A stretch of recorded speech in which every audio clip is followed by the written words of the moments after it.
Welcome to all. എല്ലാവർക്കും secret P S സിയിലേക്ക് സ്വാഗതം. ഇന്ന് നമ്മൾ നോക്കാൻ പോകുന്നത് ബയോളജി ചോദ്യങ്ങളാണ് കേട്ടോ. കഴിഞ്ഞ പരീക്ഷകളിൽ പി എസ് സി ചോദിച്ച് ആവർത്തിച്ച ചോദ്യങ്ങളാണ് നമ്മൾ ഇന്നത്തെ ക്ലാസ്സിൽ ഡിസ്കസ് ചെയ്യാൻ പോകുന്നത്. ഇമ്പോർട്ടൻ്റ് ആയിട്ടുള്ള ചോദ്യങ്ങൾ മാത്രമാണ് എടുത്തിരിക്കുന്നത്. ഇനി വരുന്ന എക്സാമുകൾക്ക് എന്തായാലും ഉപകാരപ്രദമാകും കേട്ടോ. അപ്പോൾ നമുക്ക് നോക്കിയാലോ. അപ്പോൾ നമ്മുടെ ക്ലാസ്സുകൾ ഇഷ്ടപ്പെടുകയാണെന്നുണ്ടെങ്കിൽ സബ്സ്ക്രൈബ് ചെയ്യുക, സപ്പോർട്ട് ചെയ്യുക, ലൈക്ക് ചെയ്യുക. നമുക്ക് ക്ലാസ്സിലേക്ക് പോകാം. ഫസ്റ്റ് ക്വസ്റ്റ്യൻ: ആധുനിക പ്രതിരോധ കുത്തിവയ്പ്പിന് തുടക്കം കുറിച്ച ശാസ്ത്രജ്ഞൻ ആരാണ്? ആധുനിക പ്രതിരോധ കുത്തിവയ്പ്പിന് തുടക്കം കുറിച്ച ശാസ്ത്രജ്ഞൻ ആരാണ്? എഡ്വേർഡ് ജെന്നർ ആണ്. ആധുനിക പ്രതിരോധ കുത്തിവയ്പ്പിന് തുടക്കം കുറിച്ചത് ആരാണ്? എഡ്വേർഡ് ജെന്നർ ആണ്. ത്വക്കിലെ ഏറ്റവും ഉപരിതല പാളി ഏതാണ്? ത്വക്കിലെ ഏറ്റവും ഉപരിതല പാളി ഏതാണ്? എപ്പിഡെർമിസ് ആണ് ത്വക്കിലെ ഏറ്റവും ഉപരിതല പാളി. ചോദിക്കുകയാണെങ്കിൽ ഏതാണ്? പുറമേയുള്ള പാളി ചോദിക്കുകയാണെങ്കിൽ ഏതാണ്? എപ്പിഡെർമിസ് ആണ്. സെബേഷ്യസ് ഗ്രന്ഥി ഉൽപ്പാദിപ്പിക്കുന്ന സ്രവം എന്താണ് അറിയപ്പെടുന്നത്? സെബം എന്നാണ് അല്ലേ. സെബേഷ്യസ് ഗ്രന്ഥി ഉൽപ്പാദിപ്പിക്കുന്ന സ്രവത്തിനാണ് അറിയപ്പെടുന്നത് സെബം എന്നാണ്. എപ്പിഡെർമിസിൽ ഏറ്റവും കൂടുതലുള്ള പ്രോട്ടീൻ ഏതാണ്? എപ്പിഡെർമിസിൽ ഏറ്റവും കൂടുതലുള്ള പ്രോട്ടീൻ ഏതാണ്? കെരാറ്റിൻ ആണ്. എപ്പിഡെർമിസിൽ ഏറ്റവും കൂടുതലുള്ള പ്രോട്ടീൻ ഏതാണ്? കെരാറ്റിൻ. രോഗാണുക്കളെ വിഴുങ്ങി നശിപ്പിക്കുന്ന പ്രവർത്തനത്തെ അറിയപ്പെടുന്ന പേര് എന്താണ്? ചോദിക്കാറുണ്ടല്ലോ.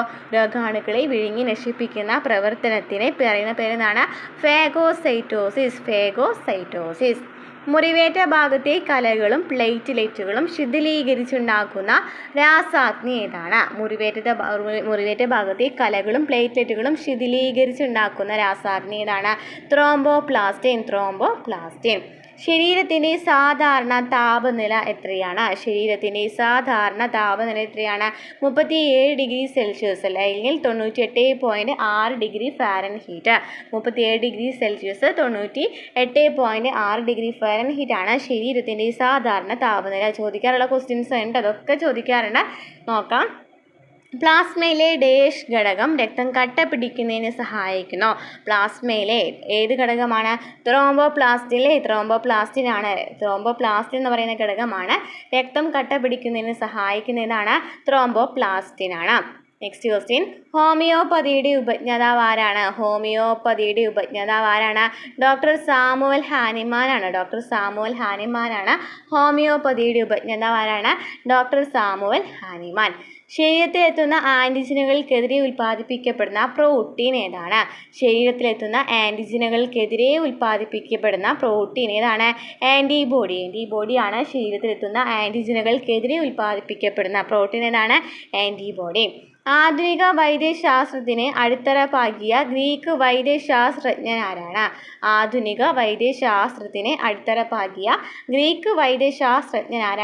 ഹിപ്പോക്രാറ്റസ് ആണ് എന്ത്? ആധുനിക വൈദ്യശാസ്ത്രത്തിന് അടിത്തറ പാകിയത് ആരാണ്? ഹിപ്പോക്രാറ്റസ്. ത്വക്കിനെ എണ്ണമയമുള്ളതാക്കുന്ന തൈമസ് ഗ്രന്ഥിയിൽ വെച്ച് പാകപ്പെടുന്ന ലിംഫോസൈറ്റ് ഏതാണ്? ത്വക്കിനെ എണ്ണമയമുള്ളതാക്കുന്ന തൈമസ് ഗ്രന്ഥിയിൽ വെച്ച് പാകപ്പെടുന്ന ലിംഫോസൈറ്റ് ഏതാണ്? ടി ലിംഫോസൈറ്റ് ആണ്. ത്വക്കിനെ എണ്ണമയമാക്കുന്നതാണ് ടി ലിംഫോസൈറ്റ് ആണ്. മസ്തിഷ്കത്തിലെ വൈദ്യുത തരംഗങ്ങളെ രേഖപ്പെടുത്തുന്ന ഉപകരണം ഏതാണ്? ഇലക്ട്രോ എൻസെഫലോഗ്രാം EEG ആണ് മസ്തിഷ്കത്തിലെ വൈദ്യുത തരംഗങ്ങളെ രേഖപ്പെടുത്തുന്ന ഉപകരണം. ചോദിക്കാറുണ്ട് കേട്ടോ. ECG എന്നും EEG എന്നും തരാറുണ്ട്. EEG ആണ് മസ്തിഷ്കത്തിലെ എന്ന് പഠിച്ചു വയ്ക്കുക. അതുപോലെ തന്നെ ഫുൾ ഫോമും പഠിച്ചു വയ്ക്കുക, ഇലക്ട്രോ എൻസെഫലോഗ്രാം. ആൻറ്റിബയോട്ടിക്കുകൾ ആദ്യമായി കണ്ടുപിടിച്ചത് ആരാണ്? സർ അലക്സാണ്ടർ ഫ്ലെമിംഗ് ആണ്. ആൻറ്റിബയോട്ടിക്കുകൾ ആദ്യമായിട്ട് കണ്ടുപിടിച്ചത് ആരാണ്? Sir Alexander Fleming. ജനിതക ശാസ്ത്രത്തിൻ്റെ പിതാവ് ആരാണ്? ഗ്രിഗർ ആരാണ്? ജൊഹാൻ മെൻഡൽ ആണ് അല്ലേ. ജനിതക ശാസ്ത്രത്തിൻ്റെ പിതാവ് ആരാണ്? ഗ്രിഗർ ജൊഹാൻ മെൻഡൽ എന്ന് പഠിച്ചു വയ്ക്കുക. ഇനി എ രക്തഗ്രൂപ്പിലുള്ള ആൻറ്റിജൻ ഏതാണ്? എ തന്നെയായിരിക്കുമല്ലോ. എയിലും അതുപോലെ തന്നെ ബിയിലൊക്കെ എന്താണ്? അതേ രക്തഗ്രൂപ്പാണ് അല്ലേ. ഇതാണ് വരുന്നത്. ആൻറ്റിജൻ ഏതാണെന്നാണ് വരുന്നത്? എ രക്തഗ്രൂപ്പിലുള്ള ആൻറ്റിജൻ ഏതാണ്? ആൻറ്റിജൻ എ ആണ്. നെക്സ്റ്റ്: എപ്പിഡെർമിസിൽ കാണപ്പെടുന്ന രോഗപ്രതിരോധ ശേഷിയുള്ള പ്രോട്ടീൻ ഏതാണ്? കെരാറ്റിൻ ആണ് എപ്പിഡെർമിസിൽ കാണപ്പെടുന്ന രോഗപ്രതിരോധ ശേഷിയുള്ള പ്രോട്ടീൻ. മനുഷ്യ ശരീരത്തിലെ ഏറ്റവും വലിയ അവയവം ഏതാണ്? മനുഷ്യ ശരീരത്തിലെ ഏറ്റവും വലിയ അവയവം ഏതാണ്? ത്വക്കാണ് അല്ലേ? ത്വക്കാണ് മനുഷ്യ ശരീരത്തിലെ ഏറ്റവും വലിയ അവയവം ഏതാണ്? ത്വക്ക്. വൃക്കകളുടെ ഘടനാപരവും ജീവധർമ്മപരവുമായ അടിസ്ഥാന ഘടകങ്ങൾ എന്താണ് അറിയപ്പെടുന്നത്? വൃക്കകളുടെ ഘടനാപരവും ജീവധർമ്മപരവുമായ അടിസ്ഥാന ഘടകങ്ങൾ ഏതാണ്? നെഫ്രോണുകൾ എന്നാണ് അറിയപ്പെടുന്നത്. നെഫ്രോൺ. വൃക്കകളുടെ ഘടനാപരവും ജീവധർമ്മപരവുമായ അടിസ്ഥാന ഘടകങ്ങളാണ് നെഫ്രോണുകൾ. ആദ്യത്തെ കൃത്രിമ വൃക്ക രൂപകൽപ്പന ചെയ്ത ഡോക്ടർ ആരാണ്? ആദ്യത്തെ കൃത്രിമ വൃക്ക രൂപകൽപ്പന ചെയ്ത ഡോക്ടർ ആരാണ്?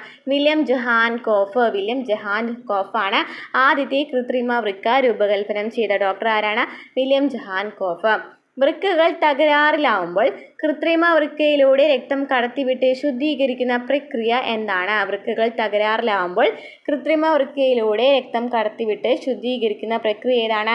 ഹീമോഡയാലിസിസ്. ഹീമോഡയാലിസിസ് എന്നാണ് അറിയപ്പെടുന്നത് കേട്ടോ. വൃക്കകൾ തകരാറിലാവുമ്പോൾ കൃത്രിമ വൃക്കയിലൂടെ രക്തം കടത്തിവിട്ട് ശുദ്ധീകരിക്കുന്ന പ്രക്രിയ ഏതാണ്? ഹീമോഡയാലിസിസ്. രക്തം കട്ടപിടിക്കാതിരിക്കാൻ ചേർക്കുന്ന രാസവസ്തു ഏതാണ്? രക്തം കട്ടപിടിക്കാതിരിക്കാൻ ചേർക്കുന്ന രാസവസ്തു ഏതാണ്? ഹെപ്പാരിൻ ആണ്. ഹെപ്പാരിൻ ആണ് രക്തം കട്ടപിടിക്കാതിരിക്കാൻ ചേർക്കുന്ന രാസവസ്തു. ചോദിക്കാറുള്ള ക്വസ്റ്റ്യൻ ആണ് അതൊക്കെ. രക്തം കട്ടപിടിക്കാതിരിക്കാൻ ചേർക്കുന്ന രാസവസ്തു ഏതാണ്? ഹെപ്പാരിൻ. മത്സ്യങ്ങളിലെ പ്രധാന വിസർജ്യ വസ്തു ഏതാണ്? മത്സ്യങ്ങളിലെ പ്രധാന വിസർജ്യ വസ്തു ഏതാണ്? അമോണിയ. അമോണിയാണ് മത്സ്യങ്ങളിലെ പ്രധാന വിസർജ്യ വസ്തു ഏതാണ്? അമോണിയ. ആദ്യമായി വൃക്ക മാറ്റിവെക്കൽ ശസ്ത്രക്രിയ നടത്തിയ ഡോക്ടർ ഏതാണ്? ആദ്യമായി വൃക്ക മാറ്റിവെക്കൽ ശസ്ത്രക്രിയ നടത്തിയ ഡോക്ടർ ഏതാണ്? Doctor Joseph Murray. Doctor Joseph E മുറേയാണ് ആദ്യമായി വൃക്ക മാറ്റിവെക്കൽ ശസ്ത്രക്രിയ നടത്തിയത് ആരാണ്? Doctor Joseph E Murray. ഹൃദയഭിത്തിയിൽ കാണപ്പെടുന്ന പേശി ഏതാണ്? ഹൃദയഭിത്തിയിൽ കാണപ്പെടുന്ന പേശി ഏതാണ്? ഹൃദയപേശി അല്ലെങ്കിൽ കാർഡിയാക് മസിൽ എന്നറിയപ്പെടും. ഹൃദയഭിത്തിയിൽ കാണപ്പെടുന്ന പേശി ഏതാണ്? ഹൃദയപേശി അല്ലെങ്കിൽ കാർഡിയാക് മസിലാണ്. അസ്ഥികൾക്കിടയിലെ സംരക്ഷണ ദ്രവം ഏതാണ്? അസ്ഥികൾക്കിടയിലെ സംരക്ഷണ ദ്രവം ഏതാണ്?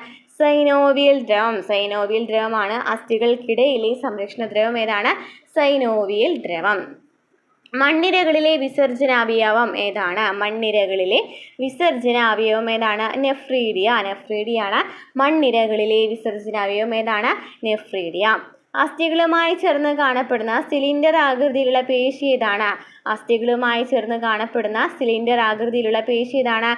അസ്ഥിപേശി അല്ലെങ്കിൽ രേഖാങ്കിത പേശി. അസ്ഥിപേശി അല്ലെങ്കിൽ രേഖാങ്കിത പേശി എന്നാണ് അറിയപ്പെടുന്നത്. അസ്ഥികളുമായി ചേർന്ന് കാണപ്പെടുന്ന സിലിണ്ടർ ആകൃതിയിലുള്ള പേശിയാണ് അസ്ഥിപേശി അല്ലെങ്കിൽ രേഖാങ്കിത പേശി. യുഗ്ലീനയുടെ സഞ്ചാരത്തിന് സഹായിക്കുന്ന അവയവം ഏതാണ്? യുഗ്ലീനയുടെ സഞ്ചാരത്തിന് സഹായിക്കുന്ന അവയവം ഏതാണ്? ഫ്ലജെല്ലം. ഫ്ലജെല്ലം യുഗ്ലീനയുടെ സഞ്ചാരത്തിന് സഹായിക്കുന്ന അവയവം ഏതാണ്? ഫ്ലജെല്ലം. ഷഡ്പദങ്ങളിലെ വിസർജനാവയവത്തെ എന്താണ് അറിയപ്പെടുന്നത്? ഷഡ്പദങ്ങളിലെ വിസർജനാവയവത്തെ എന്താണ് അറിയപ്പെടുന്നത്? മാൽപീജിയൻ നളികകൾ. ഷഡ്പദങ്ങളിലെ വിസർജനാവയവം ഏതാണ്? മാൽപീജിയൻ നളികകൾ. പ്രകാശ സംശ്ലേഷണത്തിന്റെ ഉപോൽപ്പന്നമായ ഓക്സിജൻ സസ്യങ്ങൾ പുറന്തള്ളുന്നത് ഏതിലൂടെയാണ്? പ്രകാശ സംശ്ലേഷണത്തിന് ഉപോൽപ്പന്നം ഏതാണ്? ഓക്സിജൻ ആണ്. അത് സസ്യങ്ങൾ എങ്ങനെയാണ് പുറന്തള്ളുന്നത്? ആസ്യരന്ധ്രം വഴിയാണ്. ആസ്യരന്ധ്രം അല്ലെങ്കിൽ സ്റ്റൊമാറ്റോ എന്ന് പറയുന്നത് ആസ്യരന്ധ്രം വഴിയാണ്. അസ്ഥികൾക്ക് ബലക്ഷയമുണ്ടായി ഒടിവ് സംഭവിക്കുന്ന അവസ്ഥ എന്നാണ് അറിയപ്പെടുന്നത്? അസ്ഥികൾക്ക് ബലക്ഷയമുണ്ടായി ഒടിവ് സംഭവിക്കുന്ന അവസ്ഥയാണ് ഓസ്റ്റിയോപോറോസിസ്. ഓസ്റ്റിയോപോറോസിസ്. അസ്ഥികൾക്ക് ബലക്ഷയമുണ്ടായി ഒടിവ് സംഭവിക്കുന്ന അവസ്ഥ ഏതാണ്? ഓസ്റ്റിയോപോറോസിസ്. ഉദ്ദീപന ദിശയും ചലനദിശയും തമ്മിൽ ബന്ധമില്ലാത്ത സസ്യചലനം ഏതാണ്? ഉദ്ദീപന ദിശയും ചലനദിശയും തമ്മിൽ ബന്ധമില്ലാത്ത സസ്യചലനം ഏതാണ്? നാസ്തിക ചലനം. നാസ്തിക ചലനം. Next question. വേരിൻ്റെയും കാണ്ഡത്തിൻ്റെയും നീളം കൂടാൻ സഹായിക്കുന്ന മെരിസ്റ്റമിക് കോശങ്ങൾ അറിയപ്പെടുന്ന എന്താണ്? വേരിൻ്റെയും കാണ്ഡത്തിൻ്റെയും നീളം കൂടാൻ സഹായിക്കുന്ന മെരിസ്റ്റമിക് കോശങ്ങൾ എന്നാണ് അറിയപ്പെടുന്നത്? അഗ്രമെരിസ്റ്റം. അഗ്രമെരിസ്റ്റം. ബീജകോശങ്ങൾ രൂപപ്പെടുന്ന കോശവിഭജന രീതി ഏതാണ്? ബീജകോശങ്ങൾ രൂപപ്പെടുന്ന കോശവിഭജന രീതി ഏതാണ്? ഊനഭംഗം. ഊനഭംഗം. ബീജകോശങ്ങൾ രൂപപ്പെടുന്ന കോശവിഭജന രീതിയാണ് ഊനഭംഗം. ഊനഭംഗത്തിൻ്റെ ഫലമായി ഉണ്ടാകുന്ന പുത്രികാ കോശങ്ങളിലെ ക്രോമസോമുകളുടെ എണ്ണം എത്രയാണ്? ഊനഭംഗത്തിൻ്റെ ഫലമായി ഉണ്ടാകുന്ന പുത്രികാ കോശങ്ങളിലെ ക്രോമസോമുകളുടെ എണ്ണം എത്രയാണ്? 23 ക്രോമസോംസ്. പ്രകാശ സംശ്ലേഷണത്തിലെ ഇരുണ്ട ഘട്ടത്തിൽ നടക്കുന്ന ചാക്രിക രാസപ്രവർത്തനങ്ങൾ കണ്ടെത്തിയ ശാസ്ത്രജ്ഞൻ ആരാണ്? പ്രകാശ സംശ്ലേഷണത്തിലെ ഇരുണ്ട ഘട്ടത്തിൽ നടക്കുന്ന ചാക്രിക രാസപ്രവർത്തനങ്ങൾ കണ്ടെത്തിയ ശാസ്ത്രജ്ഞൻ ആരാണ്? Melvin Calvin. ജീവകോശത്തിലെ ഊർജ്ജ നാണയങ്ങൾ എന്നറിയപ്പെടുന്ന തന്മാത്ര ഏതാണ്? ജീവകോശത്തിലെ ഊർജ്ജ നാണയങ്ങൾ എന്നറിയപ്പെടുന്ന തന്മാത്ര ഏതാണ്? ATP. ATPയുടെ ഫുൾ ഫോം എന്താണ്? Adenosine triphosphate. ATP അല്ലെങ്കിൽ അഡിനോസിൻ ട്രൈഫോസ്ഫേറ്റ് എന്നാണ് ജീവകോശത്തിലെ ഊർജ്ജ നാണയങ്ങൾ എന്നറിയപ്പെടുന്ന തന്മാത്ര. നാഡീവ്യവസ്ഥയുടെ അടിസ്ഥാന നിർമ്മാണ ഘടകം ഏതാണ്? നാഡീവ്യവസ്ഥയുടെ അടിസ്ഥാന നിർമ്മാണ ഘടകം ഏതാണ്? നാഡീകോശം അല്ലെങ്കിൽ ന്യൂറോൺ എന്നറിയപ്പെടുന്നു. നാഡീവ്യവസ്ഥയുടെ അടിസ്ഥാന നിർമ്മാണ ഘടകം ഏതാണ്? നാഡീകോശം അല്ലെങ്കിൽ ന്യൂറോൺ. തൊട്ടടുത്ത ന്യൂറോണിൽ നിന്നും സന്ദേശങ്ങൾ സ്വീകരിക്കുന്ന ന്യൂറോൺ ഭാഗം ഏതാണ്? തൊട്ടടുത്ത ന്യൂറോണിൽ നിന്ന് സന്ദേശങ്ങൾ സ്വീകരിക്കുന്നത് കേട്ടോ, ന്യൂറോണുമായിട്ടാണ് ഇനി വരുന്നത് പറയുന്നത് ഫുള്ള്. തൊട്ടടുത്ത ന്യൂറോണിൽ നിന്നും സന്ദേശങ്ങൾ സ്വീകരിക്കുന്ന ന്യൂറോൺ ഭാഗമാണ് ഡെൻഡ്രൈറ്റ്. നാഡീകോശ ശരീരത്തിൽ നിന്നുള്ള നീളം കൂടിയ തന്തു ഇതാണ് ആക്സോൺ ആണ്. അപ്പോൾ നമുക്കറിയാമല്ലേ, നമുക്ക് പിക്ചർ വെച്ചിട്ടൊക്കെ ഡീറ്റെയിൽ ആയിട്ട് ബയോളജി ക്ലാസ്സിൽ പറഞ്ഞിട്ടുണ്ടായിരുന്നതാണ്. SCERT പാഠഭാഗത്ത് നിന്ന് എടുത്തിട്ടുള്ള ക്വസ്റ്റ്യൻസ് ആണ് അല്ലേ. അപ്പോൾ ആ ഒരു ഭാഗത്ത് പറഞ്ഞിട്ടുള്ളതാണ്. ഇവിടെ നമുക്ക് ഡെൻഡ്രൈറ്റ് ഉണ്ടായിരിക്കും, അതുപോലെ തന്നെ ഇവിടുന്ന് ഇങ്ങനെ ഒരു ആക്സോൺ ഉണ്ടല്ലേ, നീളം കൂടിയ തന്തുവാണ് ഈ ആക്സോൺ എന്ന് പറയുന്നത്. തൊട്ടടുത്തതുമായിട്ട് ബന്ധിപ്പിക്കുന്നുണ്ട്. നാഡീകോശ ശരീരത്തിൽ നിന്നും ആവേഗങ്ങളെ പുറത്തേക്ക് സംവഹിക്കുന്ന ഭാഗമാണ് ആക്സോൺ. നാഡീകോശ ശരീരത്തിൽ നിന്നും ആവേഗങ്ങളെ പുറത്തേക്ക് സംവഹിക്കുന്ന ഭാഗം ഏതാണ്? ആക്സോൺ ആണ്. ആവേഗങ്ങൾ ഡെൻഡ്രൈറ്റിൽ നിന്നും കോശശരീരത്തിൽ എത്തിക്കുന്ന ഭാഗം ഏതാണ്? ഡെൻഡ്രോൺ. ആവേഗങ്ങൾ ഡെൻഡ്രൈറ്റിൽ നിന്ന് കോശശരീരത്തിലേക്ക് എത്തിക്കുന്ന ഭാഗം ചോദിക്കുകയാണെങ്കിൽ ഏതാണ്? ഡെൻഡ്രോൺ ആണ് ആവേഗങ്ങൾ ഡെൻഡ്രൈറ്റിൽ നിന്നും കോശശരീരത്തിലേക്ക് എത്തിക്കുന്നത്. ആവേഗങ്ങളെ പുറത്തേക്ക് സംവഹിക്കുന്ന ആക്സോൺ ആണ്. ഇനി ഈ ആവേഗങ്ങൾ ഡെൻഡ്രൈറ്റിൽ നിന്ന് കോശശരീരത്തിലേക്ക് എത്തിക്കുന്നത് ഡെൻഡ്രോൺ വഴിയാണ്. മസ്തിഷ്കത്തിലും സുഷുമ്നയിലും മൈലിൻ ഷീത്തുള്ള നാഡീകോശങ്ങൾ കൂടുതലായി കാണുന്ന ഭാഗത്തെ എന്താണ് അറിയപ്പെടുന്നത്? മസ്തിഷ്കത്തിലും സുഷുമ്നയിലും മൈലിൻ ഷീത്ത് കൂടുതലായിട്ട് കാണപ്പെടുന്ന നാഡീകോശങ്ങൾ മൈലിൻ ഷീത്തുള്ള നാഡീകോശങ്ങൾ കൂടുതലായി കാണപ്പെടുന്ന ഭാഗമാണ് വൈറ്റ് മാറ്റർ. മൈലിൻ ഷീത്ത് ഇല്ലാത്ത നാഡീകോശങ്ങൾ കാണപ്പെടുന്ന ഭാഗം ഏതാണ്? മൈലിൻ ഷീത്ത് ഇല്ലാത്ത നാഡീകോശങ്ങൾ കാണുന്ന ഭാഗം ഏതാണ്? Grey matter. രണ്ട് നാഡീകോശങ്ങൾ തമ്മിലോ നാഡീകോശവും പേശീകോശവുമായി ബന്ധപ്പെടുന്ന ഭാഗം ഏതാണ്? രണ്ട് നാഡീകോശങ്ങൾ തമ്മിലോ നാഡീകോശവും പേശീകോശവുമായോ ബന്ധപ്പെടുന്ന ഭാഗം ഏതാണ്? സിനാപ്സ്. രണ്ട് നാഡീകോശങ്ങൾ തമ്മിലോ നാഡീകോശവും പേശീകോശവുമായോ ബന്ധപ്പെടുന്ന ഭാഗം ഏതാണ്? സിനാപ്സ്. ശരീരത്തിൻ്റെ വിവിധ ഭാഗങ്ങളിൽ നിന്നുള്ള സന്ദേശങ്ങൾ മസ്തിഷ്കത്തിലോ സുഷുമ്നയിലോ എത്തിക്കുന്ന നാഡി ഏതാണ്? ശരീരത്തിൻ്റെ വിവിധ ഭാഗങ്ങളിൽ നിന്നുള്ള സന്ദേശങ്ങൾ മസ്തിഷ്കത്തിലോ സുഷുമ്നയിലോ എത്തിക്കുന്ന നാഡി ഏതാണ്? സംവേദനാഡി. ശരീരത്തിൻ്റെ വിവിധ ഭാഗങ്ങളിൽ നിന്നുള്ള സന്ദേശങ്ങൾ മസ്തിഷ്കത്തിലോ സുഷുമ്നയിലോ എത്തിക്കുന്ന നാഡി ഏതാണ്? സംവേദനാഡി. ഉപ്പ്, കൊഴുപ്പ് എന്നിവയുടെ അമിത ഉപയോഗം, പുകവലി, വ്യായാമക്കുറവ് തുടങ്ങിയ അനാരോഗ്യകരമായ ശീലങ്ങൾ ഏത് ജീവിതശൈലി രോഗാവസ്ഥയ്ക്ക് കാരണമാകുന്നു? ഉപ്പ്, കൊഴുപ്പ് എന്നിവയുടെ അമിത ഉപയോഗം, പുകവലി, വ്യായാമക്കുറവ് തുടങ്ങിയ അനാരോഗ്യകരമായ ശീലങ്ങൾ ഏത് ജീവിതശൈലി രോഗാവസ്ഥയ്ക്കാണ് കാരണമാകുന്നത്? അതിരക്തസമ്മർദ്ദം എന്ന് പറയുന്നത് ജീവിതശൈലി രോഗമാണെന്നും കൂടി പഠിച്ചിരിക്കുക കേട്ടോ. ചോദിക്കാറുണ്ട് ജീവിതശൈലി രോഗങ്ങൾ ഏതാണെന്ന്, എല്ലാ ക്വസ്റ്റ്യൻ പേപ്പറിലും കാണുന്ന ക്വസ്റ്റ്യനാണ്. ഒരാളിൽ നിന്ന് മറ്റുള്ളവരിലേക്ക് പകരുന്ന രോഗങ്ങൾ എങ്ങനെ അറിയപ്പെടുന്നു? എങ്ങനെയാണ് അറിയപ്പെടുന്നത്? പകർച്ചവ്യാധികൾ എന്നാണ് അല്ലേ. ഒരാളിൽ നിന്ന് മറ്റുള്ളവരിലേക്ക് പകരുന്ന രോഗങ്ങൾ അറിയപ്പെടുന്നത് പകർച്ചവ്യാധികൾ എന്നാണ്. ഇനി ഈ പകർച്ചവ്യാധികൾക്ക് ഉദാഹരണങ്ങൾ ഏതൊക്കെയാണ്? ജലദോഷം, ചെങ്കണ്ണ്, ചിക്കുൻഗുനിയ, ഡെങ്കിപ്പനി എന്നിവയൊക്കെ എന്താണ്? പകർച്ചവ്യാധികളാണ്. ജലദോഷം, ചെങ്കണ്ണ്, ചിക്കുൻഗുനിയ, ഡെങ്കിപ്പനി എന്നിവ. പകർച്ചവ്യാധികൾ പകരാനുള്ള പ്രധാന കാരണങ്ങൾ ഏതാണ്? സമ്പർക്കം, വായു, ജലം, ഭക്ഷണം, ശാരീരിക ബന്ധം എന്നിവയൊക്കെ എന്താണ്? പകർച്ചവ്യാധികൾ പകരാനുള്ള പ്രധാന കാരണങ്ങളാണ്. സമ്പർക്കം, വായു, ജലം, ഭക്ഷണം, ശാരീരിക ബന്ധം. വായുവിലൂടെ പകരുന്ന രോഗങ്ങൾക്ക് ഉദാഹരണങ്ങൾ വായുവിലൂടെ പകരുന്ന രോഗങ്ങൾ ഏതൊക്കെയാണ്? ജലദോഷം, ചിക്കൻ ബോക്സ്, മീസിൽസ്, ക്ഷയം എന്നിവയൊക്കെ എന്താണ്? വായുവിലൂടെ പകരുന്ന രോഗങ്ങളാണ്. ജലദോഷം, ചിക്കൻ ബോക്സ്, മീസിൽസ്, ക്ഷയം ഒക്കെ എന്താണ്? വായുവിലൂടെ പകരുന്ന രോഗങ്ങളാണ്. ഇനി കുറച്ച് രോഗങ്ങളാണ് കേട്ടോ പറയുന്നത്, പഠിച്ചിരിക്കാം. വായുവിലൂടെ പകരുന്ന ഏതൊക്കെയാണ്? ജലദോഷം, ചിക്കൻ ബോക്സ്, മീസിൽസ്, ക്ഷയം. വെള്ളം, ആഹാരം എന്നിവയിലൂടെ പകരുന്ന രോഗങ്ങൾക്ക് ഉദാഹരണങ്ങൾ ഏവ? വെള്ളം, ആഹാരം എന്നിവയിലൂടെ പകരുന്ന രോഗങ്ങൾക്ക് ഉദാഹരണങ്ങൾ ഏതാണ്? എലിപ്പനി, ടൈഫോയിഡ്, കോളറ, മഞ്ഞപ്പിത്തം എന്നിവയ്ക്ക് എന്താണ്? വെള്ളം, ആഹാരം എന്നിവയിലൂടെ പകരുന്ന രോഗങ്ങളാണ്. എലിപ്പനി, ടൈഫോയിഡ്, കോളറ, മഞ്ഞപ്പിത്തം വെള്ളം, ആഹാരം എന്നിവയിലൂടെ പകരുന്ന രോഗങ്ങളാണ്. വായുവിലൂടെ പകരുന്ന രോഗങ്ങളാണ് ജലദോഷം, ചിക്കൻ പോക്സ്, മീസിൽസ്, ക്ഷയം.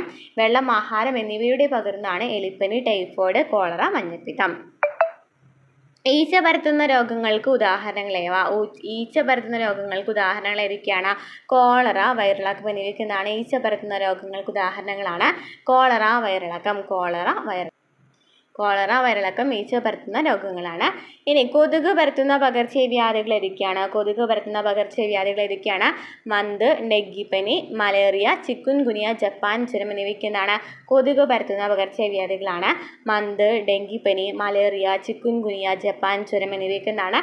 കൊതുക് പകർത്തുന്ന പകർച്ചവ്യാധികളാണ്. മന്ത്, ഡെങ്കിപ്പനി, മലേറിയ, ചിക്കുൻ ഗുനിയ, ജപ്പാൻ ജ്വരം.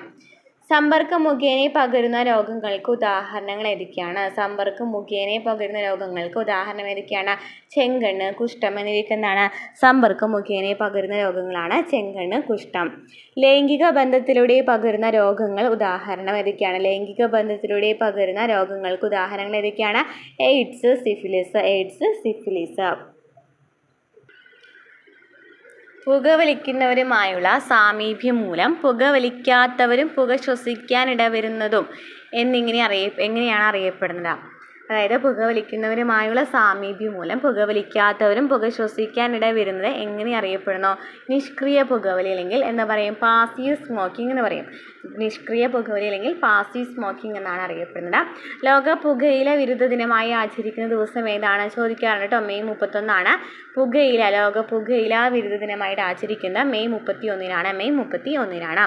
പമ്പ് ചെയ്യപ്പെടുന്ന അധിക രക്തം ധമനികളിൽ ഏൽപ്പിക്കുന്ന മർദ്ദം ഏതാണ്? പമ്പ് ചെയ്യപ്പെടുന്ന അധിക രക്തം ധമനികളിൽ ഏൽപ്പിക്കുന്ന മർദ്ദം ഏതാണ്? സിസ്റ്റോളിക് പ്രഷർ എന്നാണ് അറിയപ്പെടുന്നത്. പമ്പ് ചെയ്യപ്പെടുന്ന അധിക രക്തം ധമനികളിൽ ഏൽപ്പിക്കുന്ന മർദ്ദം ഏതാണ്? സിസ്റ്റോളിക് പ്രഷർ എന്നറിയപ്പെടുന്നു. പമ്പ് ചെയ്യപ്പെടുന്ന അധിക രക്തം ധമനികളിൽ ഏൽപ്പിക്കുന്ന മർദ്ദം ഏതാണ്? Systolic pressure. സിസ്റ്റോളിക് പ്രഷറിൻ്റെ സാധാരണ അളവ് എത്രയാണ്? 120 mmHg ആണ് സിസ്റ്റോളിക് പ്രഷറിൻ്റെ സാധാരണ അളവ്. 120 കേട്ടോ. 120 പഠിച്ചിരിക്കുക. സിസ്റ്റോളിക് പ്രഷർ എന്ന് വെച്ചാൽ പമ്പ് ചെയ്യപ്പെടുന്ന അധിക രക്തം ധമനികളിൽ ഏൽപ്പിക്കുന്ന മർദ്ദമാണ് സിസ്റ്റോളിക് പ്രഷർ എന്ന് പറയുന്നത്. 120 ആണ് സിസ്റ്റോളിക് പ്രഷറിൻ്റെ സാധാരണ അളവ്. ഹൃദയം പൂർണ്ണമായും വികസിച്ച് രക്തം പ്രവേശിക്കുമ്പോൾ ധമനികളിൽ അനുഭവപ്പെടുന്ന കുറഞ്ഞ മർദ്ദമാണ് ഡയസ്റ്റോളിക് പ്രഷർ എന്ന് പറയുന്നത്. കുറഞ്ഞ മർദ്ദമാണ് ഡയസ്റ്റോളിക് പ്രഷർ. അതായത് ഹൃദയം പൂർണ്ണമായും വികസിച്ച് രക്തം പ്രവേശിക്കുമ്പോൾ ധമനികളിൽ അനുഭവപ്പെടുന്ന കുറഞ്ഞ മർദ്ദമാണ് ഡയസ്റ്റോളിക് പ്രഷർ.